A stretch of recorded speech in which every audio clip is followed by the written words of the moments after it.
Sunday. I'm not sure why I'm writing this down on paper and not on my computer.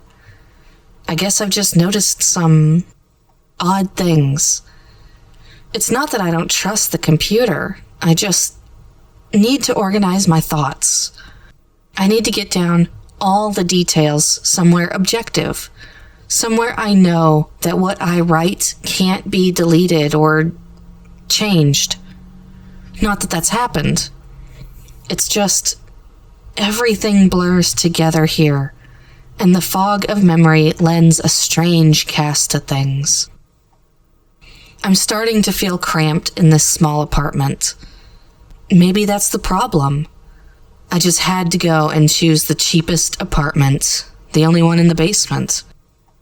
The lack of windows down here makes day and night seem to slip by seamlessly. I haven't been out in a few days because I've been working on this programming project so intensively. I suppose I just wanted to get it done. Hours of sitting and staring at a monitor can make anyone feel strange, I know. But I don't think that's it. I'm not sure when I first started to feel like something was odd. I can't even define what it is. Maybe I just haven't talked to anyone in a while. That's the first thing that crept up on me. Everyone I normally talk to online while I program has been idle, or they've simply not logged on at all. My instant messages go unanswered. The last email I got from anybody was a friend saying he talked to me when he got back from the store, and that was yesterday. I'd call with my cell phone, but reception's terrible down here. Yeah, that's it. I just need to call someone. I'm going to go outside. Well, that didn't work so well. As the tingle of fear fades, I'm feeling a little ridiculous for being scared at all. I looked in the mirror before I went out, but I didn't shave the 2-day stubble I'd grown. I figured I was just going out for a quick cell phone call.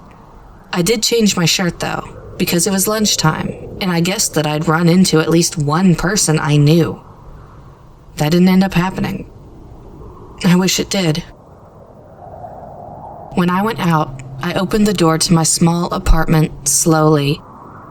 A small feeling of apprehension had somehow already lodged itself in me for some indefinable reason.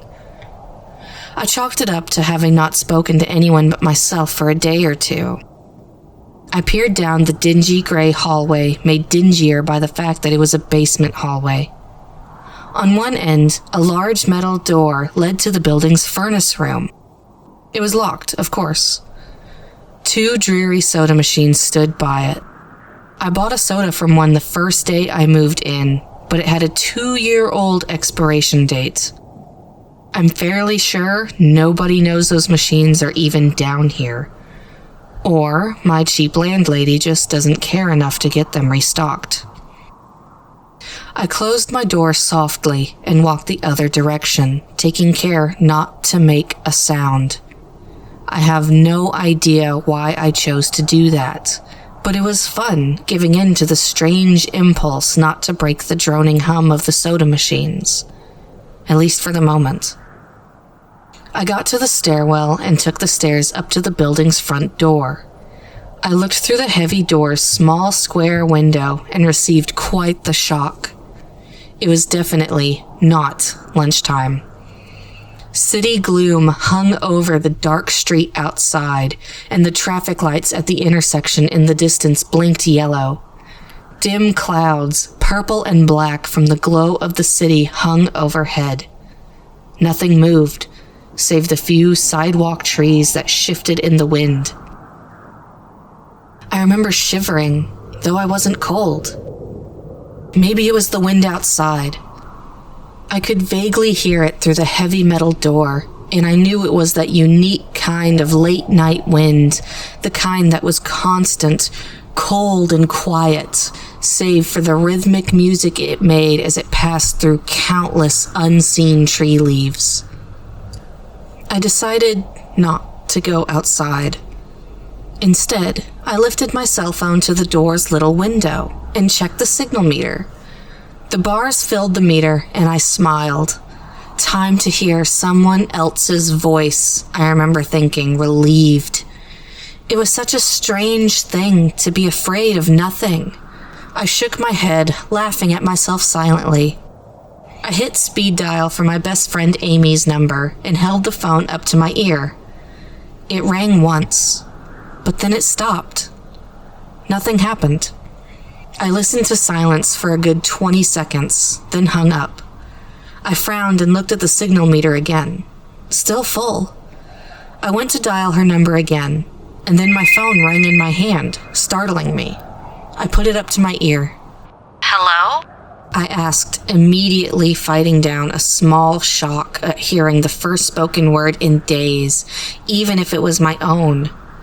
I had gotten used to the droning hum of the building's inner workings, my computer, and the soda machines in the hallway. There was no response to my greeting at first. But then, finally, a voice came. Hey, said a clear male voice, obviously of college age like me. who's this? John? I replied, confused. Oh, sorry, wrong number. He replied, then hung up. I lowered the phone slowly and leaned against the thick brick wall of the stairwell. That was strange. I looked at my received calls list, but the number was unfamiliar. Before I could think on it further, the phone rang loudly, shocking me yet again. This time, I looked at the caller before I answered. It was another unfamiliar number. This time, I held the phone up to my ear, but said nothing. I heard nothing but the general background noise of a phone. Then, a familiar voice broke my tension. John? Was the single word in Amy's voice. I breathed a sigh of relief. Hey, it's you. I replied. Who else would it be? She responded. Oh, the number. I'm at a party on 7th Street and my phone died just as you called me. This is someone else's phone, obviously. Oh, okay, I said. Where are you? She asked. My eyes glanced over the drab whitewashed cylinder block walls and the heavy metal door with its small window. At my building. I sighed. Just feeling cooped up. I didn't realize it was so late. You should come here, she said, laughing. No, I don't feel like looking for some strange place by myself in the middle of the night, I said, looking out the window at the silent, windy street that secretly scared me just a tiny bit. I think I'm just gonna keep working or go to bed. Nonsense, she replied. I can come get you. Your building is close to 7th Street, right? How drunk are you? I asked lightheartedly. You know where I live. Oh, of course, she said abruptly. I guess I can't get there by walking, huh? You could if you wanted to waste half an hour, I told her. Right, she said. Okay, have to go. Good luck with your work.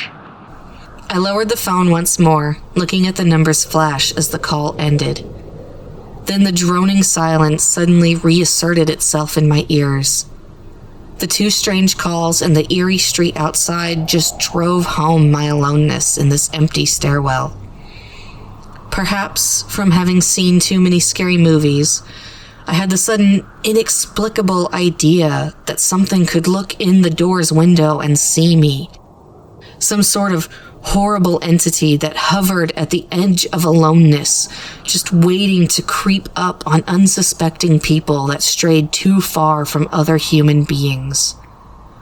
I knew that fear was irrational, but nobody else was around, so I jumped down the stairs, ran down the hallway into my room, and closed the door as swiftly as I could while still staying silent.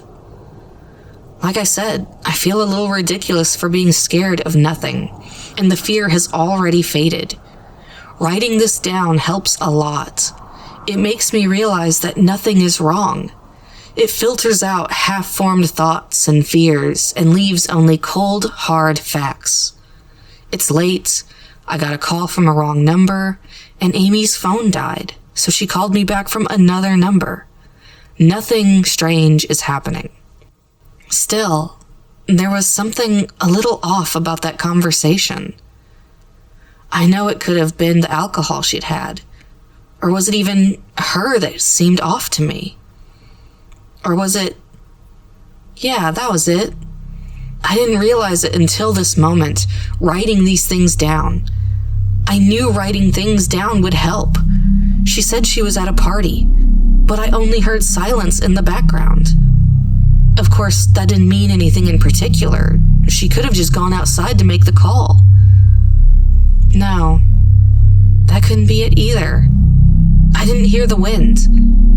I need to see if the wind is still blowing. Monday. I forgot to finish writing last night.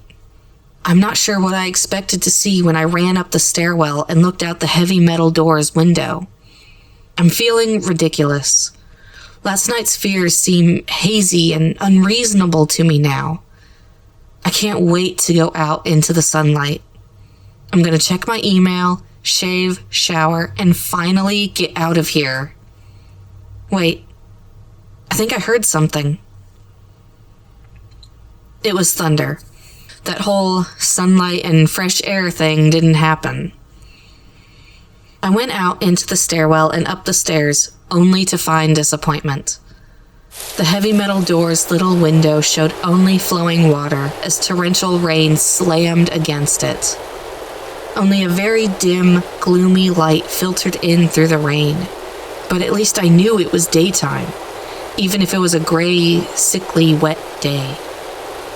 I tried looking out the window and waiting for lightning to illuminate the gloom, but the rain was too heavy, and I couldn't make out anything more than vague, weird shapes moving at odd angles in the waves washing down the window. Disappointed, I turned around, but I didn't want to go back to my room. Instead, I wandered further up the stairs, past the first floor and the second. The stairs ended at the third floor, the highest floor in the building. I looked through the glass that ran up the outer wall of the stairwell, but it was that warped, thick kind that scatters the light.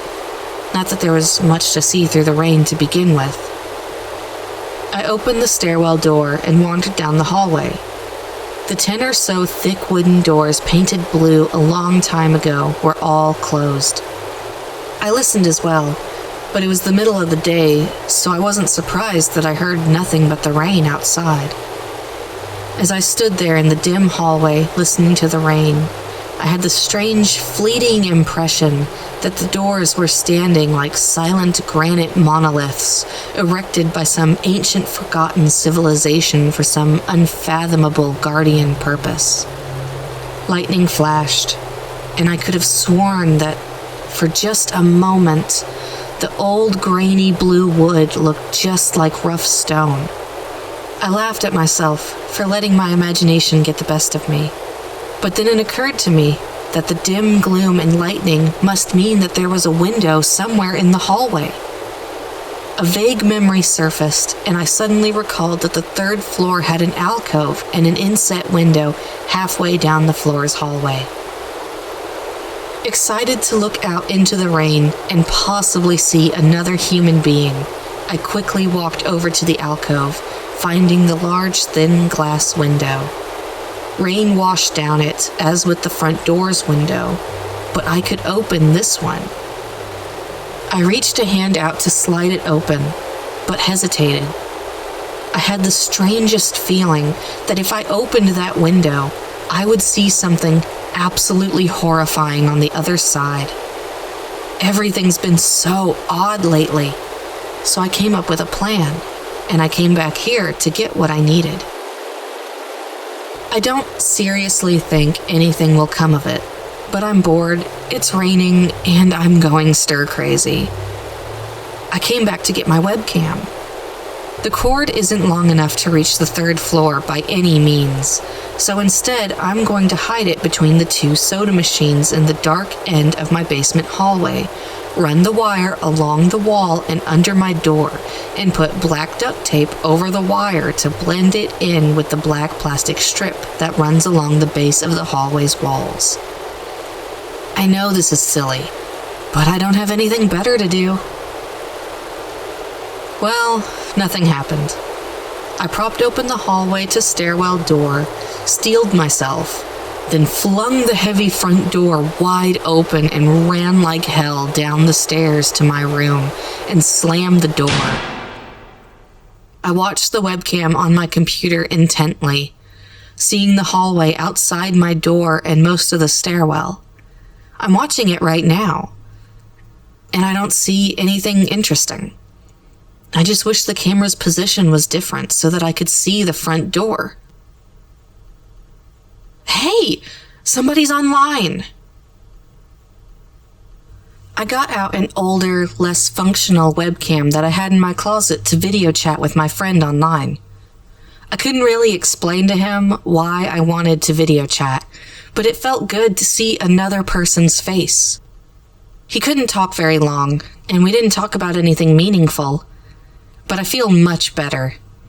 My strange fear has almost passed. I would feel completely better, but there was something odd about our conversation. I know that I've said that everything has seemed odd, but still, he was very vague in his responses. I can't recall one specific thing that he said, no particular name or place or event. But he did ask for my email address to keep in touch. Wait, I just got an email. I'm about to go out. I got an email from Amy that asked me to meet her for dinner at the place we usually go to. I do love pizza, and I've just been eating random food from my poorly stocked fridge for days, so I can't wait. Again, I feel ridiculous about the odd couple of days I've been having. I should destroy this journal when I get back. Oh, another email. Oh my God. I almost left the email and opened the door. I almost opened the door, but I read the email first. It was from a friend I hadn't heard from in a long time, and it was sent to a huge number of emails that must have been every person he had saved in his address list. It had no subject, and it said simply, "Seen with your own eyes, don't trust them, they..." What the hell was that supposed to mean? The words shook me, and I keep going over and over them. Is it a desperate email sent just as something happened? The words are obviously cut off without finishing. On any other day, I would have dismissed this as spam from a computer virus or something. But the words, "seen with your own eyes," I can't help but read over this journal and think back on the last few days and realize that I have not seen another person with my own eyes or talked to another person face to face. The webcam conversation with my friend was so strange, so vague, so eerie, now that I think about it. Was it eerie? Or is the fear clouding my memory? My mind toys with the progression of events I've written here, pointing out that I have not been presented with one single fact that I did not specifically give out unsuspectingly. The random wrong number that got my name and the subsequent strange return call from Amy. The friend that asked for my email address. I messaged him first when I saw him online. And then I got my first email a few minutes after that conversation. Oh my God, that phone call with Amy. I said over the phone, I said that I was within half an hour's walk of 7th Street. They know I'm near there. What if they're trying to find me? Where is everyone else? Why haven't I seen or heard anyone else in days? No, this is crazy. This is absolutely crazy. I need to calm down. This madness needs to end. I don't know what to think. I ran about my apartment furiously, holding my cell phone up to every corner to see if I got a signal through the heavy walls. Finally, in the tiny bathroom near one ceiling corner, I got a single bar. Holding my phone there, I sent a text message to every number in my list. Not wanting to betray anything about my unfounded fears, I simply sent, "You seen anyone face to face lately?" At that point, I just wanted any reply back. I didn't care what the reply was or if I embarrassed myself. I tried to call someone a few times, but I couldn't get my head up high enough, and if I brought my cell phone down even an inch, it lost signal. Then I remembered the computer and rushed over to it, instant messaging everyone online. Most were idle or away from their computer. Nobody responded. My messages grew more frantic, and I started telling people where I was and to stop by in person for a host of barely passable reasons. I didn't care about anything by that point. I just needed to see another person. I also tore apart my apartment looking for something that I might have missed, some way to contact another human being without opening the door. I know it's crazy. I know it's unfounded, but what if? What if? I just need to be sure. I taped the phone to the ceiling just in case. Tuesday. The phone rang. Exhausted from last night's rampage, I must have fallen asleep. I woke up to the phone ringing and ran into the bathroom, stood on the toilet, and flipped open the phone taped to the ceiling. It was Amy, and I feel so much better. She was really worried about me, and apparently had been trying to contact me since the last time I talked to her. She's coming over now, and yes, she knows where I am without me telling her. I feel so embarrassed. I'm definitely throwing this journal away before anyone sees it. I don't know why I'm writing in it now.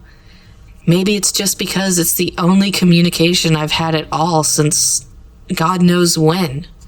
I look like hell, too. I looked in the mirror before I came back in here. My eyes are sunken, my stubble is thicker, and I just look generally unhealthy. My apartment is trashed, but I'm not going to clean it up. I think I need someone else to see what I've been through. These past few days have not been normal. I am not one to imagine things. I know I've been the victim of extreme probability. I probably missed seeing another person a dozen times. I just happened to go out when it was late at night or the middle of the day when everyone else was gone. Everything's perfectly fine. I know this now. Plus, I found something in the closet last night that has helped me tremendously. A television. I set it up just before I wrote this, and it's on in the background. Television has always been an escape for me, and it reminds me that there's a world beyond these dingy brick walls. I'm glad Amy's the only one that responded to me after last night's frantic pestering of everyone I could contact. She's been my best friend for years. She doesn't know it, but I count the day that I met her among one of the few moments of true happiness in my life. I remember that warm summer day fondly. It seems a different reality from this dark, rainy, lonely place. I feel like I spent days sitting in that playground, much too old to play, just talking with her and hanging around doing nothing at all. I still feel like I can go back to that moment sometimes, and it reminds me that this damn place is not all that there is. Finally, a knock on the door. I thought it was odd that I couldn't see her through the camera I hid between the two soda machines. I figured that it was bad positioning, like when I couldn't see out the front door. I should have known. I should have known. After the knock, I yelled through the door jokingly that I had a camera between the soda machines because I was embarrassed myself that I had taken this paranoia so far. After I did that, I saw her image walk over to the camera and look down at it. She smiled and waved. "Hey," she said to the camera brightly, giving it a wry look. "It's weird, I know," I said into the mic attached to the computer. "I've had a weird few days." "Must have," she replied. "Open the door, John." I hesitated. How could I be sure? "Hey, humor me for a second here," I told her through the mic. "Tell me one thing about us. Just prove to me you're you." She gave the camera a weird look. All right, she said slowly, thinking. We met randomly at a playground when we were both way too old to be there. I sighed deeply as reality returned and fear faded. God, I'd been so ridiculous. Of course it was Amy. That day wasn't anywhere in the world except in my memory. I'd never even mentioned it to anyone. Not out of embarrassment, but out of a strange secret nostalgia and a longing for those days to return.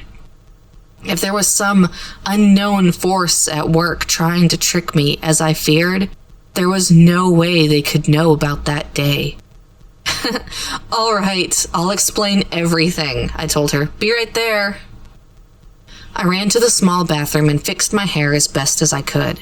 I looked like hell, but she would understand. Snickering at my own unbelievable behavior and the mess I'd made of the place, I walked to the door. I put my hand on the doorknob and gave the mess one last look. So ridiculous, I thought. My eyes traced over the half-eaten food lying on the ground, the overflowing trash bin, and the bed I'd tipped to the side looking for God knows what.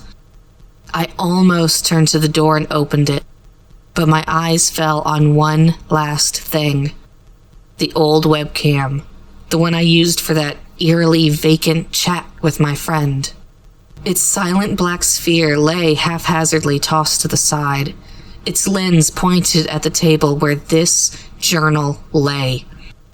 An overwhelming terror took me as I realized that if something could see through that camera, it would have seen what I just wrote about that day. I asked her for any one thing about us, and she chose the only thing in the world that I thought they or it did not know. But it did. It did know. It could have been watching me the whole time. I didn't open the door. I screamed. I screamed in uncontrollable terror. I stomped on the old webcam on the floor. The door shook and the doorknob tried to turn, but I didn't hear Amy's voice through the door. Was the basement door made to keep out drafts too thick? Or was Amy not outside? What could have been trying to get in if not her?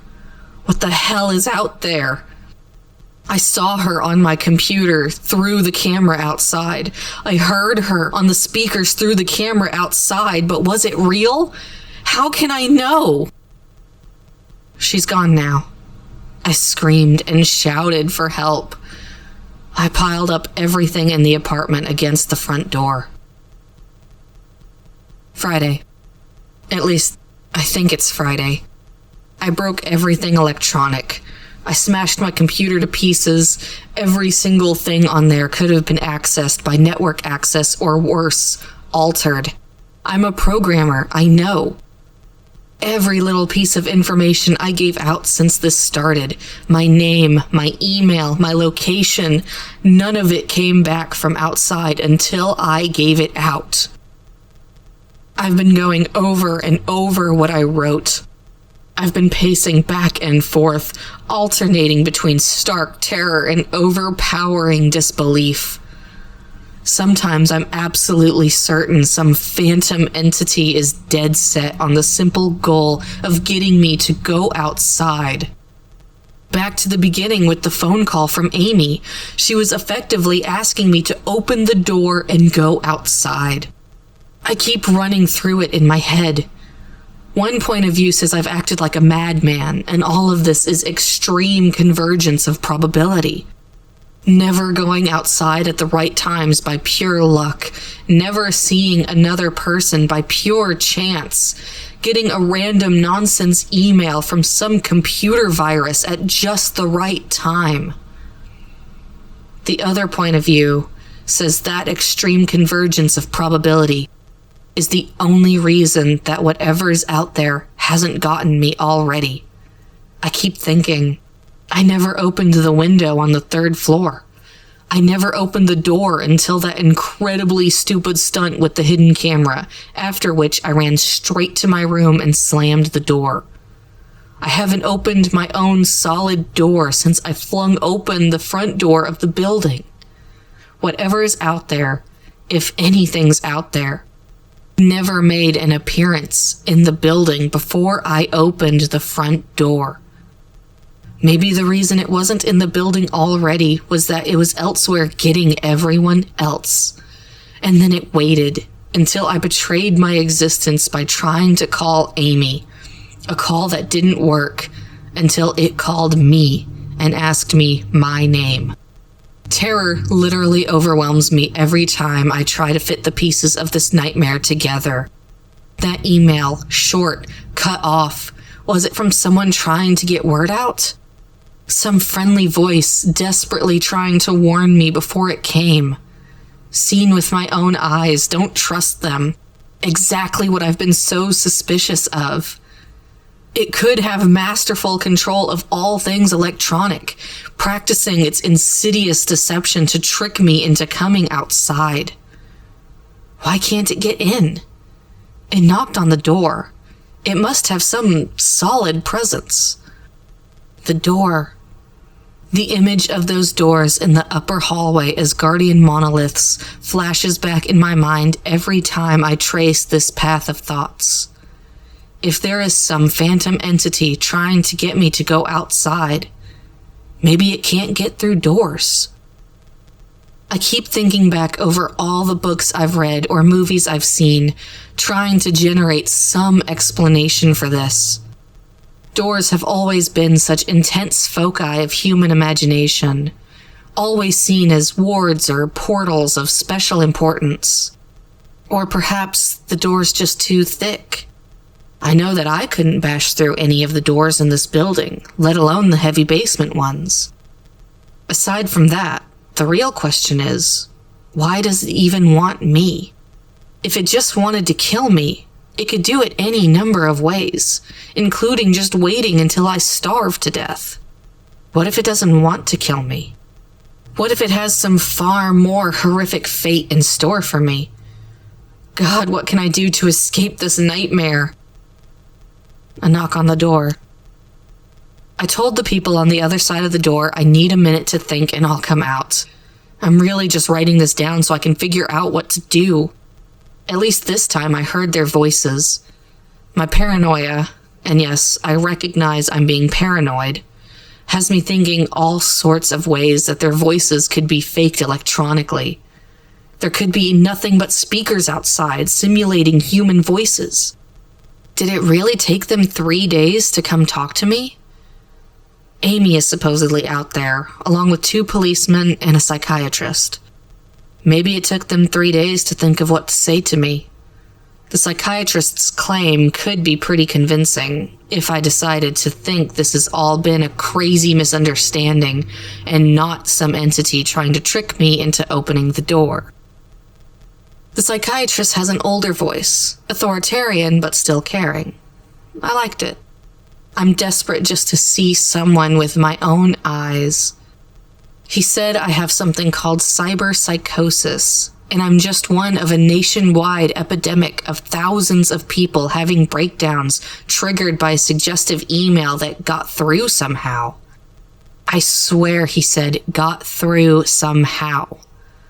I think he means spread throughout the country inexplicably, but I'm incredibly suspicious that the entity slipped up and revealed something. He said I'm part of a wave of emergent behavior, that a lot of other people are having the same problem with the same fears, even though we've never communicated. That neatly explains the strange email about eyes that I got. I didn't get the original triggering email. I got a descendant of it. My friend could have broken down too and tried to warn everyone he knew against his paranoid fears. That's how the problem spreads, the psychiatrist claims. I could have spread it too with my texts and instant messages online to everybody I know. One of those people might be melting down right now after being triggered by something I sent them, something they might interpret any way they want. Something like a text saying, "Seen anyone face to face lately?" The psychiatrist told me that he didn't want to lose another one, and people like me are intelligent, and that's our downfall. We draw connections so well that we draw them even when they shouldn't be there. He said it's easy to get caught up in paranoia in our fast-paced world, a constant changing place where more and more of our interaction is simulated. I have to give him one thing. It's a great explanation. It neatly explains everything. It perfectly explains everything, in fact. I have every reason to shake off this nightmarish fear that something or consciousness or being out there wants me to open the door so it can capture me for some horrible fate worse than death. It would be foolish, after hearing that explanation, to stay in here until I starve to death, just to spite the entity that might have got everyone else. It would be foolish to think that after hearing that explanation, I might be the one last person left alive in an empty world, hiding in my secure basement room, spiting some unthinkable deceptive entity just by refusing to be captured. It's a perfect explanation for every single strange thing I've seen or heard, and have every reason in the world to let all my fears go and open the door. That's exactly why I'm not going to. How can I be sure? How can I know what's real and what's deception? All of these damn things with their wires and their signals that originate from some unseen origin. They're not real. I can't be sure. Signals through a camera, faked video, deceptive phone calls, emails, even the television lying broken on the floor. How can I possibly know it's real? It's just signals, waves, light. The door. It's bashing on the door. It's trying to get in. What insane mechanical contrivance could it be using to simulate the sound of men attacking the heavy wood so well? At least I'll finally see it with my own eyes. There's nothing left in here for it to deceive me with. I've ripped apart everything else. It can't deceive my eyes. Can it? Seen with your own eyes, don't trust them, Wait.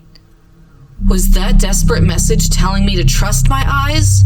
Or warning me about my eyes? Oh my god. Oh my god, what's the difference between a camera and my eyes? They both turn light into electrical signals. They're the same. I can't be deceived. I have to be sure. I have to be sure. Date unknown.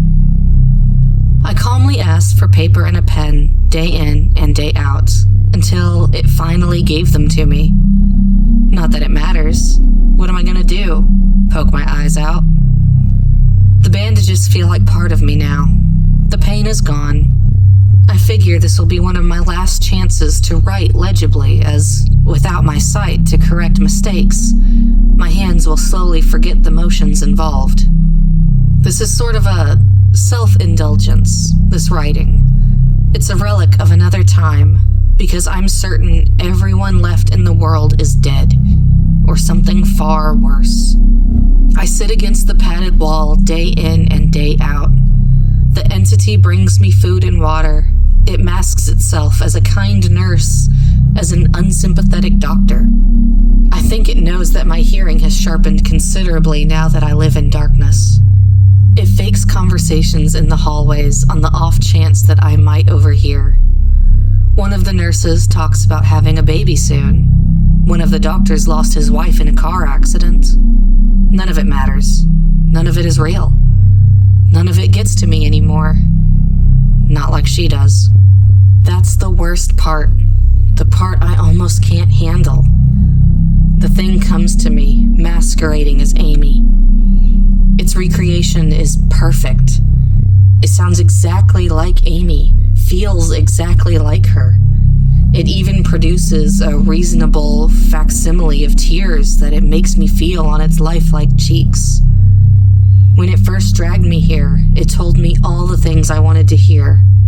It told me that she loved me, that she had always loved me, that it didn't understand why I did this, that we could still have a life together. If only I would stop insisting that I was being deceived.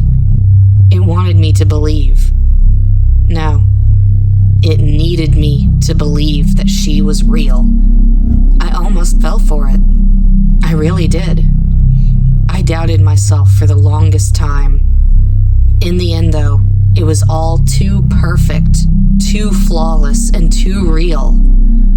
The false Amy used to come every day, and then every week, and finally stopped coming altogether. But I don't think the entity will give up. I think the waiting game is just another one of its gambits. I will resist it for the rest of my life if I have to. I don't know what happened to the rest of the world, but I do know that this thing needs me to fall for its deceptions. If it needs that, then maybe, just maybe, I am a thorn in its agenda.